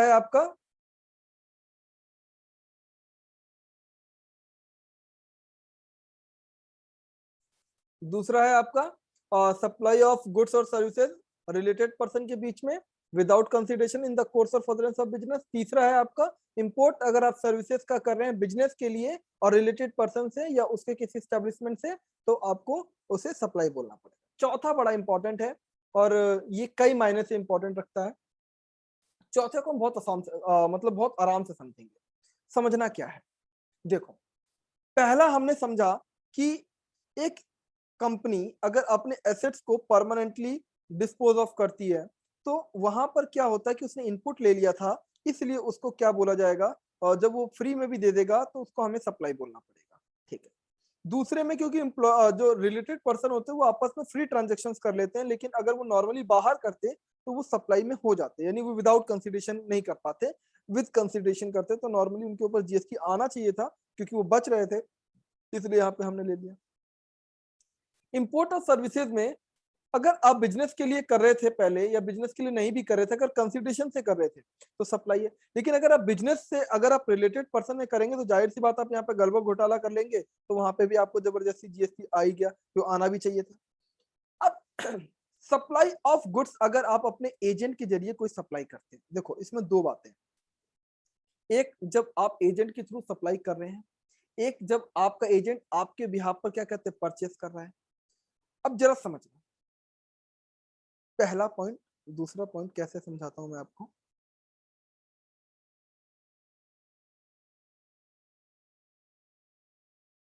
तो यहां लेके आते हैं, यही समझाते हैं आपको। ये सारे आपके होमवर्क हैं, ये डिस्टिंक्ट पर्सन अभी मैं बताऊंगा आपको, बट उससे पहले गिफ्ट वाला आपका होमवर्क है, मैंने कवर कर लिया है। चलो, ये रहा सप्लाई बाय एजेंट और टू एजेंट, समझना ध्यान से। तीसरा, टोटल चार, इनको ना हम पैरा बोलते हैं, पैरा 1, पैरा 2, पैरा 3, पैरा 4। तो ये पैरा 3 है, क्या है, ये आपका बिजनेस है, ये आपका एजेंट है, ये आपका कस्टमर है। ठीक है, फिर से, ये आपका बिजनेस है, ये आपका एजेंट है, ये आपका कस्टमर है। आपने कैसे कैसे एजेंट देखे। पहला एजेंट, आपने अपने एजेंट को, आप दिल्ली में बैठे हो, हरियाणा में आपका एक एजेंट है ताकि आपकी सेल कर दे, उसने हरियाणा में क्या कर दिया, अपने कस्टमर को सेल कर दिया। आपने क्या करा, आपने एजेंट को सेल करा और एजेंट ने आके, अब इसमें दो बातें हैं। पहला, हिज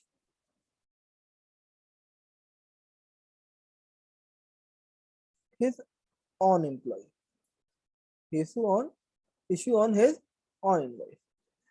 अब इसका मतलब जैसे ही आपने एजेंट को किया और एजेंट ने कस्टमर को किया और एजेंट ने अपना बिल दिया, तो इसका मतलब ये जब कस्टमर सामान खरीद रहा है तो इसको क्या पता लग रहा है, ये बिल किसका है, एजेंट का।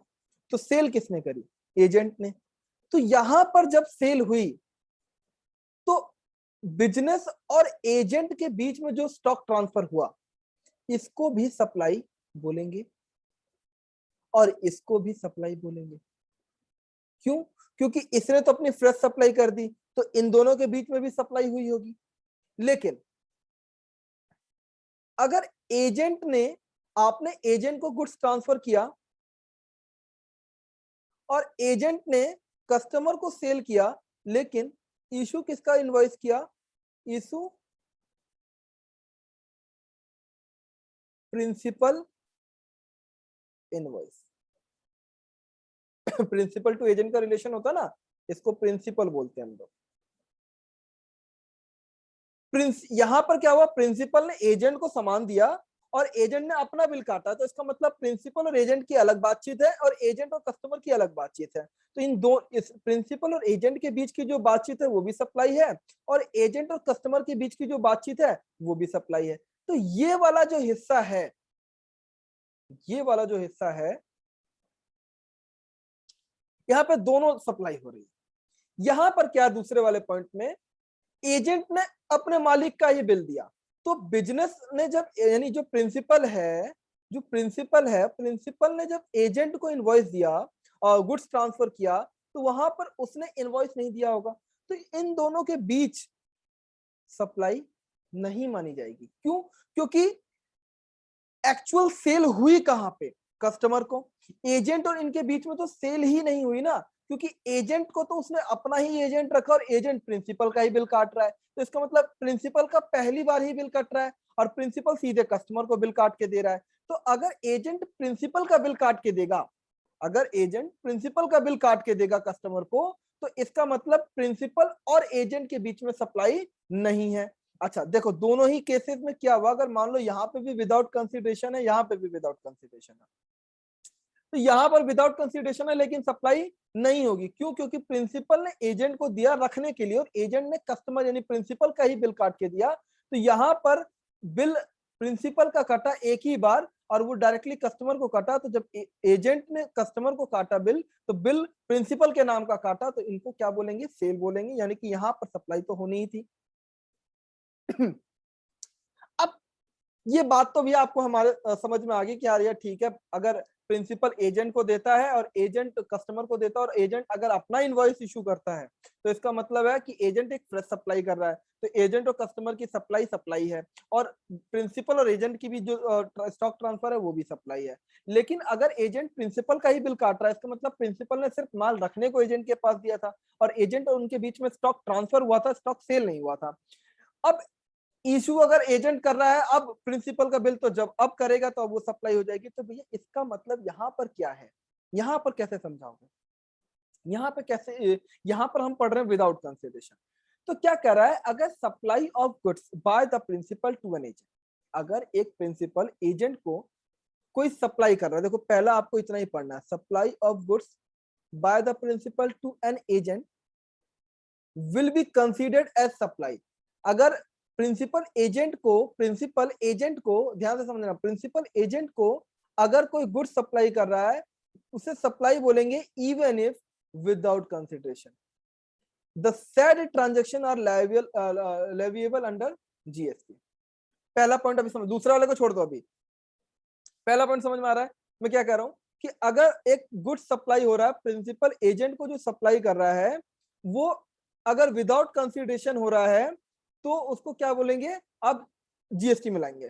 ठीक है, समझ में, अब ये बात समझ में आ गई आपको, क्योंकि यहां तो नॉर्मल सप्लाई थी, आपने सप्लाई बोल दी, और आप कह रहे हो इसको सप्लाई नहीं है। लेकिन अब मैं क्या कह, चेंज क्या करना है, चेंज ये करना है कि इसको भी हम सप्लाई बोलेंगे, इसको भी क्या बोलेंगे, हम सप्लाई बोलेंगे। अब सप्लाई है विदाउट, क्योंकि यहाँ पे भी विदाउट कंसिडरेशन है, क्योंकि कंसिडरेशन अब अपने ही एजेंट को आप माल रखने के लिए दे रहे हो ना, यहाँ पे तो कंसिडरेशन है, ये मान लो विद कंसिडरेशन है और ये विदाउट कंसिडरेशन है। ठीक है ना, अब जरा समझना, और इसको अभी और रुक जाओ, डीप करता हूँ और डीप करता हूँ। जैसे एग्जांपल देखते हैं, पहले दो चार एग्जांपल से आपको समझाने की कोशिश करता हूँ, क्योंकि बहुत इंपॉर्टेंट है, सिंप्लीफाइड अप्रोच भी है यहाँ पे। जैसे मैं आपको समझाता हूँ, मिस्टर बी एजेंट है मिस्टर ए के, ये वाला पॉइंट समझो। मिस्टर सी एक गुड्स के सप्लायर है, मिस्टर बी जो कि एजेंट है मिस्टर ए के, मिस्टर बी जो कि एजेंट है मिस्टर ए के, और goods supplied by mister C to mister A. Mister C ने गुड्स सप्लाई करना मिस्टर ए को, ये थोड़ा कंफ्यूजिंग है, दोनों को साथ में इन्होंने लिया हुआ है, मैंने दूसरा पॉइंट अभी आपको नहीं समझाया है। कोशिश करता हूँ मैं आपको इसके आधे पार्ट को समझाने की।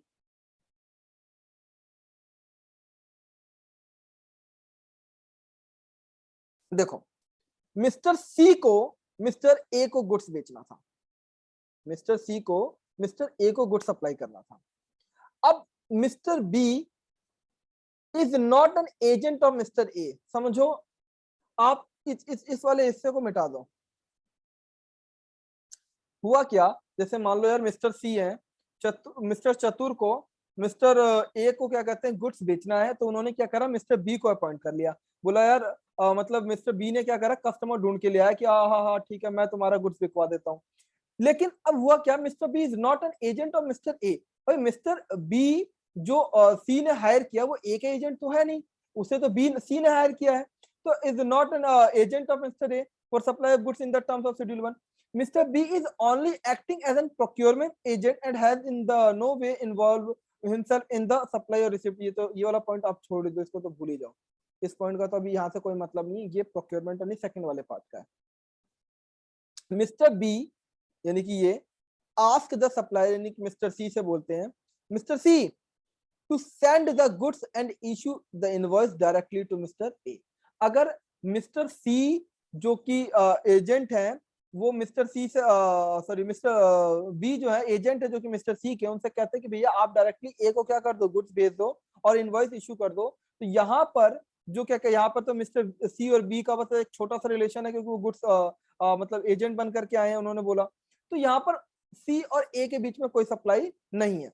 वैसे ये पॉइंट जो एग्जांपल था ये सेकंड वाले पॉइंट का है, मैं फिर भी दोनों पॉइंट को यहाँ पे कवर करना हमको, दो पॉइंट है यहाँ पे। मैं एक एग्जांपल देख रहा हूँ, कोई ऐसा एग्जांपल है जिससे आप बिल्कुल अच्छे से समझ जाओ। Paul and company engage, very good, ये वाला एग्जांपल देखो। Paul and company engages Honda Car Limited as an agent to sell car। अब होंडा का एजेंट कौन है, Paul and company. Paul and company जो कि होंडा कंपनी की क्या है, होंडा कार्स लिमिटेड की एक एजेंट है, और उसका काम क्या है, सेल कार, यानी कि कार बेचेगी on the behalf of Honda cars limited. अब होंडा कार्स लिमिटेड ने क्या करा, उसने सप्लाई करा 50 car to the showroom of mister Paul and company. अब जरा समझना, यहाँ पे पहला ट्रांजेक्शन क्या हुआ, अब इसको जरा यहां से समझते हैं। प्रिंसिपल कौन हो जाएगा, Honda car and company, Paul and company, ठीक है। इन्होंने इसको क्या करा, 50 कार्स दिए, ठीक है। ये कहां पे है, चेन्नई में, ये भी समझ में आ गया। Supply of car by Honda car limited to Paul and company will qualify supply and the same is leviable to GST. अब जरा समझना, अब पॉल एंड कंपनी क्या करेगी, आगे कस्टमर को बेचेगी। लेकिन अगर होंडा कार और पॉल एंड कंपनी के बीच में जो सप्लाई है वो क्या होगी, सप्लाई कंसीडर की जाएगी और इसके ऊपर जीएसटी आएगा। भले ही इसने इसको सेल तो नहीं करी, सेल तो डायरेक्टली कस्टमर को होगी, लेकिन फिर भी इसको जीएसटी के अंदर अगर आप स्टॉक ट्रांसफर भी करते हैं तो भी उसको क्या कहते हैं, सप्लाई बोला जाएगा। बिल्कुल ठीक, यानी पॉइंट आपको 55 नंबर एग्जांपल समझ में आ गया। एक और एग्जांपल समझते हैं। Mister M limited garment manufacturer है, अपॉइंट करता है मिस्टर राम को एजेंट। अब जरा समझ लो, फिर से सेम एग्जांपल बना लेते हैं। एम लिमिटेड, मिस्टर राम, ये इसका क्या है, ये एजेंट है। Who stores garment manufactured by M limited and sends to the dealer whenever M Limited ask Mr. Ram to do so, is it supply। अब ये क्या करते हैं, बाकी यानी कस्टमर हो या डीलर हो, ये इनको सप्लाई करते हैं। ये मैन्युफैक्चरर है, ये बना करके क्या कर देता है, एजेंट को सेंड कर देता है और एजेंट बाद में डीलर को क्या करता है, सप्लाई करता है। अब क्वेश्चन ये है कि क्या इन दोनों के बीच में जो सप्लाई हुई है वो सप्लाई होगी, तो हाँ क्योंकि अगर एक प्रिंसिपल एजेंट को सप्लाई करेगा तो वो सप्लाई होगी। Transfer of garment from M limited to R Ram limited is taxable under supply GST will be liable. यानी कि अगर ये विदाउट कंसिडरेशन भी हुआ, विदाउट कंसिडरेशन, क्योंकि यहाँ पे तो पैसे दिए नहीं, वो उनका सिर्फ एजेंट के रूप में काम कर रहा है, विदाउट कंसिडरेशन भी हुआ तो भी ये सप्लाई बोला जाएगा। ठीक है, आगे चलते हैं। यानी ये एग्जांपल भी आपको समझ में आ गया। दो एग्जांपल मैंने बताया, दोनों समझ में आ गए। ये वाला, ये कुछ और है। चलो इसको, ये थोड़ा सा हम बाद में देखेंगे इस एग्जांपल को, ये इंपॉर्टेंट एग्जांपल है, पर ये किसी और चीज से भी लिंक है। ठीक है, अब पहला समझ में आ गया। पहला तो सेल करने का था। अब ऐसे ही ऐसा हो सकता है, अब इसको ऐसे समझो, ये राम एंड कंपनी है। राम एंड कंपनी क्या करती है, एक एजेंट को हायर करती है। क्या करने के लिए, प्रोक्योरमेंट करने के लिए।